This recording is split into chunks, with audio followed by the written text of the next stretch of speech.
मित्रों, सादर नमस्कार। कल हम सब ने मिलकर शुक्रवार की व्रत कथा का श्रवण किया था। आइए आज हम सब मिलकर शनिवार की व्रत कथा का श्रवण करते हैं। बोलिए शनिदेव महाराज की जय। विधि: इस दिन शनि जी की पूजा होती है। काला तिल, काला वस्त्र, तेल, उड़द शनि जी को बहुत प्रिय है, इसीलिए इनके द्वारा शनि जी की पूजा होती है।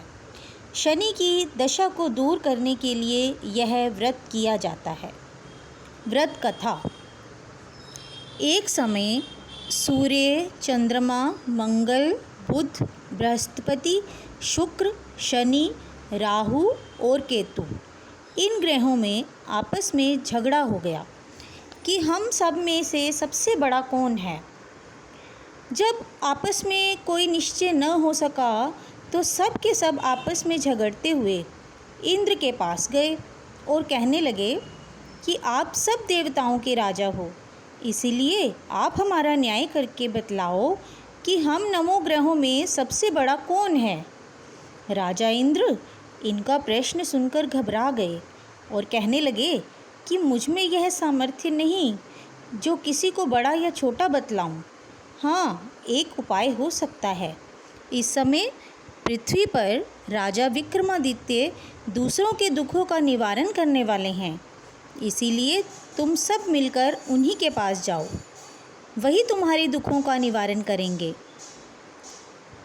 यह सुनकर उनकी बात सुनकर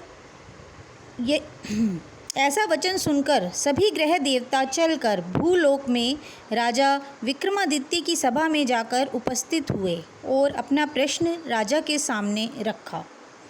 राजा ने उनकी बात सुनी और उन्होंने सोना, चांदी, कांसा, पीतल, शीशा, रांगा, जस्ता, अभ्रक और लोहा 9 धातुओं के 9 आसन बनवाए। सब आसनों को क्रम से, जैसे सोना सबसे पहले और लोहा सबसे पीछे बिछाए गए। इसके पश्चात राजा ने सब ग्रहों से कहा कि आप सब अपने अपने सिंहासनों पर बैठिए।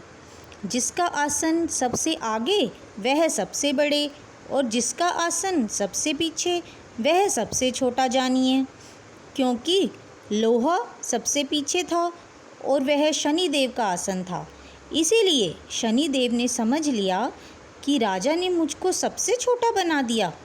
इस पर शनि को बड़ा क्रोध आया और कहा कि राजा, तू मेरे पराक्रम को नहीं जानता।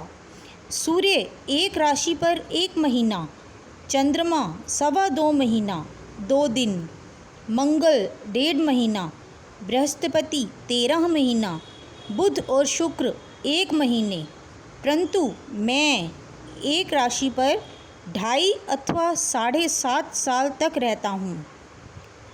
बड़े बड़े देवताओं को भी मैंने भीषण दुख दिया है। हे राजन, सुनो। राम जी की 7 सती आई और वनवास हो गया। रावण पर आई तो राम को लक्ष्मण ने सेना लेकर लंका पर चढ़ाई कर दी। रावण के कुल का नाश हो गया। हे राजा, अब तुम सावधान रहना। राजा कहने लगा, जो कुछ भाग्य में होगा देखा जाएगा। उसके बाद अन्य ग्रह तो प्रसन्नता के साथ चले गए, परंतु शनिदेव बड़े क्रोध के साथ वहाँ से सिधारे। कुछ काल व्यतीत हो जाने के बाद जब राजा को 7 सती की दशा आई तो शनिदेव घोड़ों के सौदागर बनकर अनेक सुंदर घोड़ों के सहित राजा की राजधानी में आए। राजा उन घोड़ों को देखकर एक अच्छा सा घोड़ा चुनकर सवारी के लिए चढ़ा। राजा के घोड़े की पीठ पर चढ़ते ही घोड़ा जोर से भागा। घोड़ा बहुत दूर एक बड़े जंगल में जाकर राजा को छोड़कर अंतर्ध्यान हो गया। इसके बाद राजा अकेला जंगल में भटकता रहा। फिर राजा शहर में पहुंचकर एक सेठ की दुकान पर जाकर बैठा और उसने अपने आप को उज्जैन का रहने वाला तथा अपना नाम वीका बतलाया। सेठ ने उसको कुलीन मनुष्य समझकर जल आदि पिलाया। भाग्यवश उस दिन सेठ की दुकान पर बिक्री बहुत अधिक हुई। तब सेठ उसको भाग्यवान पुरुष समझकर भोजन कराने के लिए अपने साथ ले गया। भोजन करते समय राजा ने आश्चर्य की बात देखी कि खूंटी पर हार लटक रहा है और वह खूंटी उस हार को निगल रही है। भोजन के पश्चात कमरे में आने पर जब सेठ को कमरे में हार ना मिला तो सबने यही निश्चय किया कि सिवाय वीका के और कोई इस कमरे में नहीं आया, अतः अवश्य ही उसी ने हार चोरी किया है। परंतु वीका ने हार लेने से मना कर दिया। इस पर 5-7 आदमी इकट्ठे होकर उसको फौजदार के पास ले गए। फौजदार ने उसको राजा के सामने उपस्थित किया और कहा कि ये आदमी तो भला प्रतीत होता है, चोर मालूम नहीं होता, परंतु सेठ का कहना है कि इसके सिवाय कोई घर में आया ही नहीं, अवश्य ही इसी ने चोरी की है। तब राजा ने आज्ञा दी कि इसके हाथ पैर काटकर चौरंगिया किया जाए। राजा की आज्ञा का तुरंत पालन किया गया और वीका के हाथ पैर काट दिए गए। इस प्रकार कुछ काल व्यतीत होने पर एक तेली उसको अपने घर ले गया और कोल्हू पर उसको बिठा दिया। वीका उस पर बैठा हुआ जुबान से बैल हाँकता रहा। शनि की दशा समाप्त हो गई और एक रात को वर्षा ऋतु के समय वह मल्हार राग गाने लगा। उसका गाना सुनकर उस शहर के राजा की कन्या उस पर मोहित हो गई और दासी को खबर लेने भेजा कि शहर में कौन गा रहा है। दासी सारे शहर में फिरती रही और उसने देखा कि तेली के घर में चौरंगिया राग गा रहा है। दासी ने महल में आकर राजकुमारी को बताया। बस उसी क्षण राजकुमारी ने अपने मन में प्रण कर लिया, चाहे कुछ हो, मैंने इस चौरंगिया से ही विवाह करना है। प्रातःकाल होते ही जब दासी ने राजकुमारी को जगाना चाहा तो राजकुमारी अनशन व्रत लेकर पड़ी रही। तब दासी ने रानी के पास जाकर राजकुमारी के न उठने का वृतांत कहा। रानी ने तुरंत ही वहाँ पर आकर राजकुमारी को जगाया और उसके दुख का कारण पूछा। तो राजकुमारी ने कहा कि माताजी, मैंने यह प्रण कर लिया है कि तेली के घर में जो चौरंगिया है उसी के साथ विवाह करूंगी। माता ने कहा, पगली, यह क्या बात कह रही है? तुझको किसी देश के राजा के साथ विवाह जाएगा। कन्या कहने लगी कि माताजी, मैं अपना प्रण कभी नहीं तोड़ूंगी। माता ने चिंतित होकर यह बात राजा को बताई। तब महाराज ने भी आकर यह समझाया, लेकिन कन्या ने कहा, पिताजी, मैं अपने प्राण त्याग दूंगी, परंतु दूसरे से विवाह नहीं करूंगी। इतना सुनकर राजा ने क्रोध से कहा, यदि तेरे भाग्य में ऐसा ही लिखा है तो जैसी तेरी इच्छा हो वैसा ही करना। राजा ने उसी समय तोरण और बंधनवार लगवाकर अपनी राजकुमारी का विवाह चौरंगिया बना विक्रमादित्य के साथ कर दिया। रात्रि को जब विक्रमादित्य और राजकुमारी महल में सोए हुए तो आधी रात के समय शनिदेव ने विक्रमादित्य को स्वप्न दिया कि राजा, कहो, मुझको छोटा बतलाकर तुमने कितना दुख उठाया। राजा ने क्षमा मांगी। शनिदेव ने प्रसन्न होकर विक्रमादित्य को हाथ पैर दिए।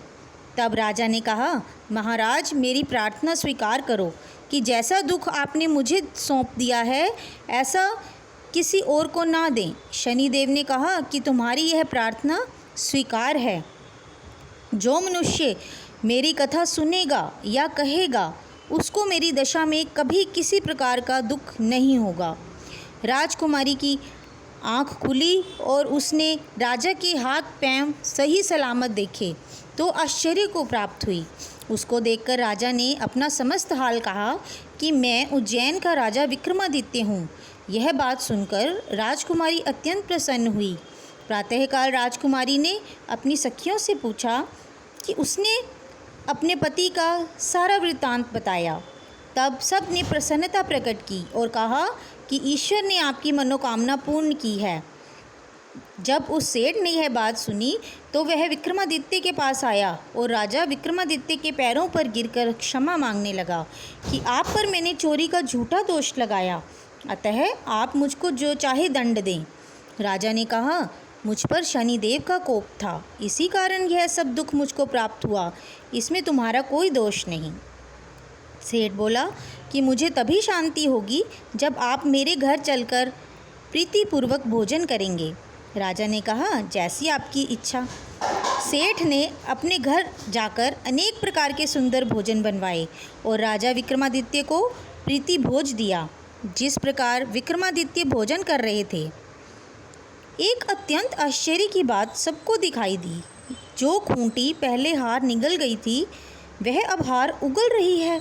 जब भोजन समाप्त हो गया तो सेठ ने हाथ जोड़कर बहुत सी मोहरें राजा को भेंट की और कहा कि मेरे श्री कंवर नामक एक कन्या है, उसका पाणी ग्रहण आप करें।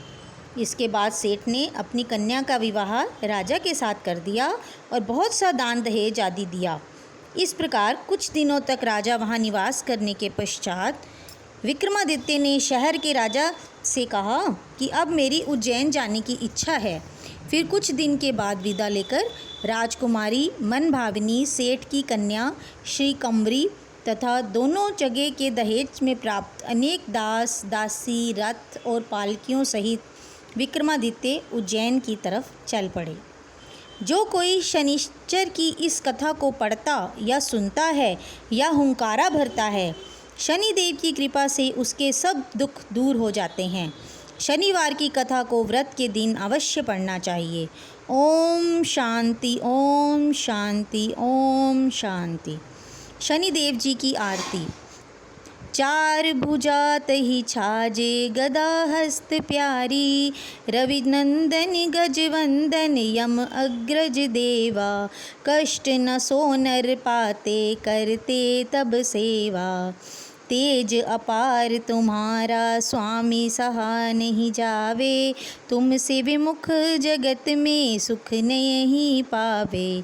नमो नमः रवि नंदन, सब ग्रज सिर ताजा, वंशीधर यश गावे, रखियो प्रभु लाजा। ओम जय शनिदेवा। मित्रों, अगर आपको मेरी यह कथा अच्छी लगी हो तो कृपया करके मेरे चैनल को सब्सक्राइब कीजिए, लाइक कीजिए, शेयर कीजिए। धन्यवाद।